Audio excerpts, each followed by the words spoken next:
Hello, Carrie Allen here. I am here to talk about the Delphi murders. I have seen and heard some very disturbing things. Mind you, I've never done this before. My husband and I have decided that we might kind of enjoy and like maybe being able to help families get some closure and help to get some justice for the victims. Um, I'll tell you what, we've been following the Delphi case for quite some time now. Um, we have come to the conclusion that there is a lot of very, I don't want to, you know, hurt anyone or say anything that might, upset anyone, but there's a lot of things going on in Delphi that I'm just a little like weirded out by. Like, we're talking from the police department to God, uh, what judges to highway patrol. We're talking just a lot of drugs, a lot of things going on in this town of only 3,000, and I just have a really hard time understanding how can there be so many corrupt people in this same place at one time. It just boggles my mind. But I'm here to talk about Abby and Libby and their families, and I think that they deserve justice, and their families deserve to be able to have some kind of closure as to know who and what and why this happened to their girls. Um, I've watched almost everything you can watch, I guess. I honestly believe that this was not just one person. Um, I will get the video and get the voice and all that thing. I'll get it all up and we'll go over it eventually. Maybe on my next video or whatever. But when I hear that video, guys, let us go down the hill. Um, I don't know who couldn't hear that. It's plain to hear. You hear guys and you hear one of the girls, let us go. I believe it says, let us go now. And then you hear down the hill. I don't think that there is a video.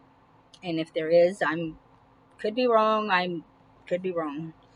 But I don't think there's a video. I think that there was several snaps of this individual, that she took several snapshots of him, and that they took photos and composited them together to make this video, and that's why we can't really see his face and so on.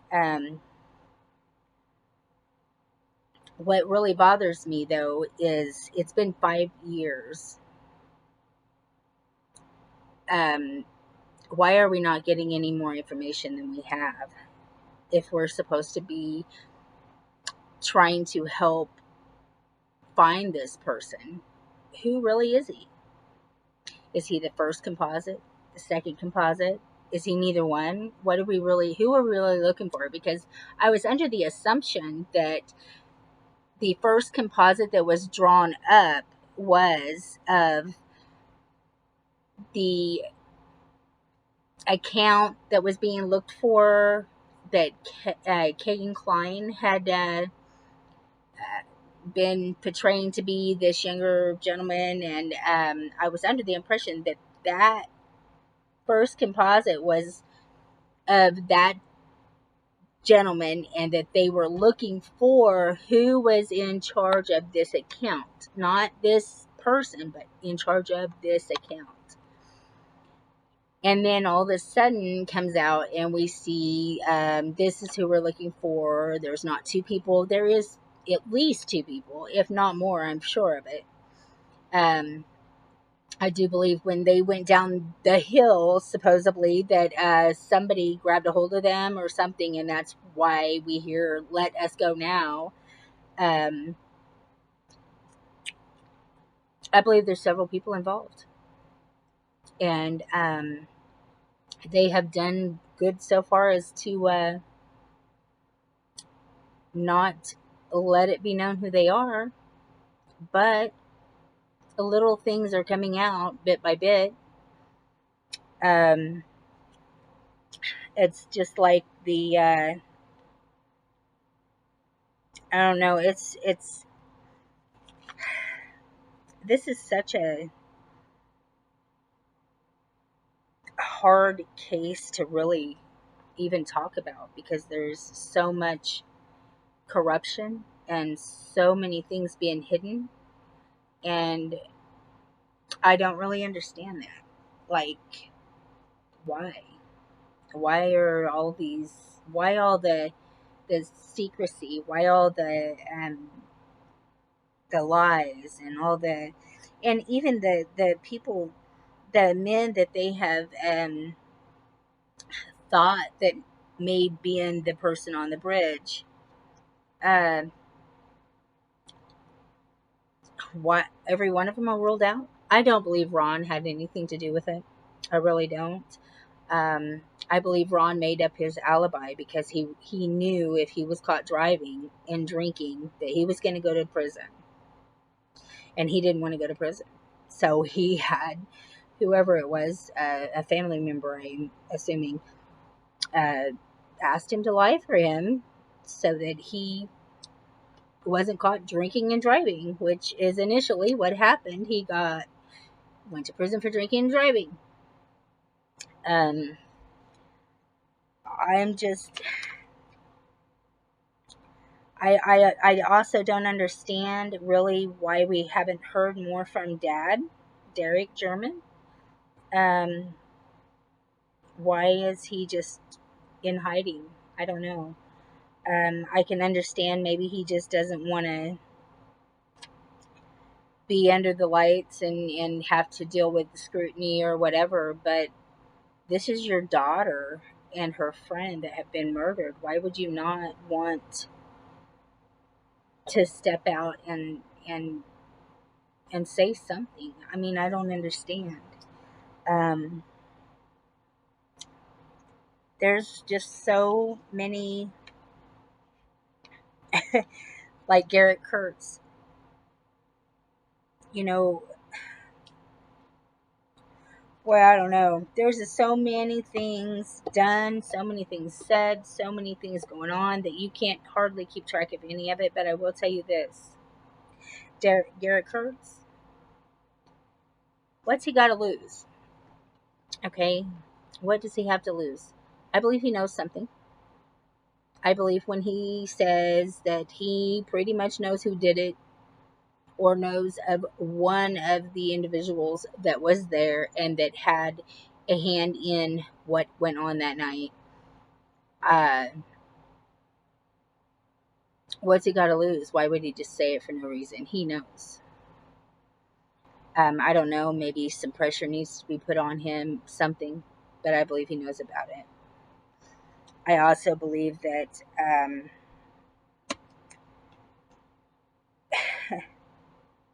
I don't like to just throw names out there, but you know,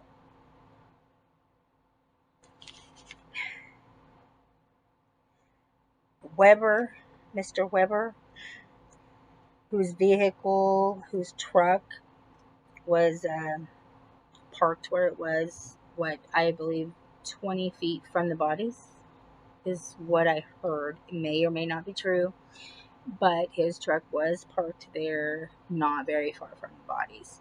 Um, his mom, her home was where that private drive is. Um, I have even found out that his mom asked him if he had anything to do with the murders of these girls. Why would she ask him that? No mother asks their son such a question if they do not have a reason to ask their child that question. No matter how old, no matter how young, you don't ask something like that without a reason to suspect or think that you need to be asking. Um, there's a reason she asked. I believe that she knows something. I don't know if she's still alive or not, but I had not personally seen her be interviewed or talked to or whatever. I don't know. But if she truly asked her son that, she had a reason to do so. She didn't just ask him that for no reason. We don't ask our children shit like that for no reason. No matter how old they are, we just don't. We have a reason in our madness. We don't ask for to just hear ourselves talk. She had a reason to ask him that, and I would personally like to know what that reason was. I would also like to know why he lied about losing his keys. I mean, why are you lying? If you have nothing to hide, you don't lie. I mean, it just, who does that? There's no reason for it. I mean, really, there just isn't. Um, you know, and it could kind of make a little sense too. Like, Brad's mom has the home with the private drive right there. It would be easy for him to do what he did, head on back up this way, right straight through the private drive, and go, and no one would know the difference. But I do say this, there is a reason his mom asked him such a question. I'm a mother of 6. I don't ask stupid questions. I ask for a reason. If I'm asking you, I already know something. I promise. So, that being said, I have also found out, I did a little research because I kind of wanted to know a little bit about the statistics in staging and posing of the bodies when a person does such a murder and does something of that nature. There's usually a reason for it. Um, this coming from the Washington homicide, the Washington State Attorney General's homicide systems database. A total of 5,224 cases.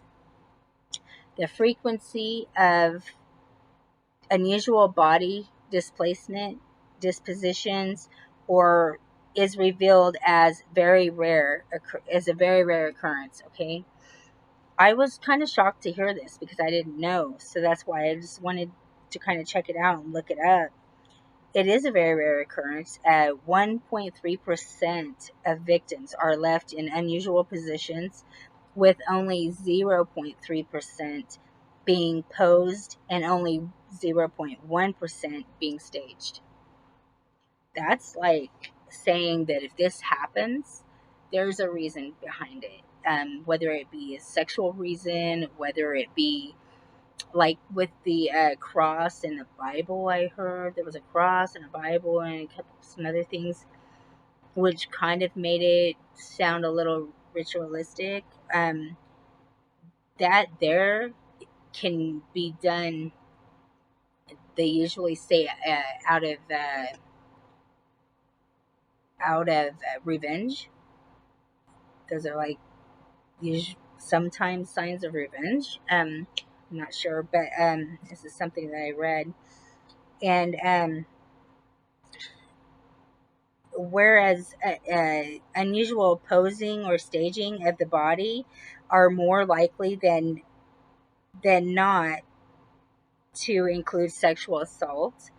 Um, often serial murders, often in serial murders, there is no evidence of either staging or positioning of the bodies, which I found very odd, but I find very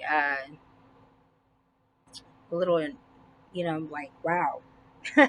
Kind of just, wow, I didn't know that. So, anyway, I was also reading where it says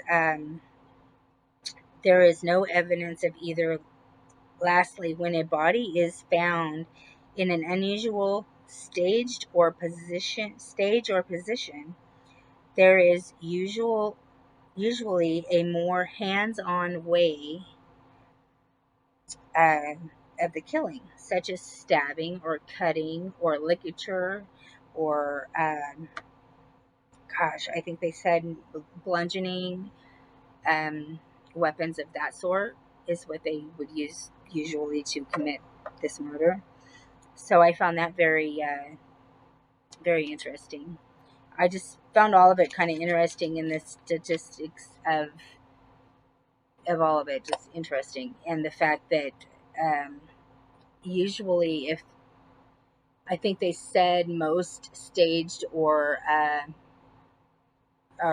positioned or posed bodies are pretty much done uh, by a white individual, which I found very interesting as well. Anyway, there's just a lot of things going on in this case. I would love to get into it a little deeper. I've never done this before. Just give me a minute and we will get some things settled out. I might look a little better next time. But I just had to jump on here and say something. I feel horrible for these girls. They were in the wrong place at the wrong time. I I don't know. I don't believe that Keegan Klein uh, did this. I believe Keegan Klein is a more of a voyeurism. He kind of likes to watch, or he likes to take pictures and you know things of that nature, videos and stuff. Obviously, he's a very sick individual. He has don't even want to say what they should really do with him. Um, he's disgusting. He shouldn't ever get out of prison. He should actually, I don't even, man, I have 24 grandchildren. I have 6 children. And I cannot tell you what I would do, the links I would go to find out who did this if this was one of my children, one of my grandchildren. I mean, I would I would be at that police department so much that they would just be handing me the evidence, letting me go do the investigation myself, because they would not like me. Trust me. They would know something by now. I would not be taken, we don't know, for an answer. It's ridiculous. They should have someone in custody by now. And it is kind of very strange, because I feel as if they know who it is, but for some reason they're just not doing anything right now. And I don't understand that at all. So there's all this cover up and all this stuff going on, and it's just very peculiar to me. Um, I also didn't know what to think about the mayor. I'm gonna tell you what. When they showed that she had a photo or a video of the man on the bridge, the mayor really looked like he was gonna throw the hell up. I thought, wow, he got green. He looked sick. His eyes started watering. He just really was not in a good way. Anyway, more about that later. But we will be posting more videos. We will eventually go live, hopefully. And I just had to get on here and say something and let everyone know that this case is not by any means a cold case. We're going to keep these names out there, Abby and Libby, and we're going to find out who did this. And hopefully sooner than later. Anyway, y'all have a good day. Have a good evening. God bless. Bye.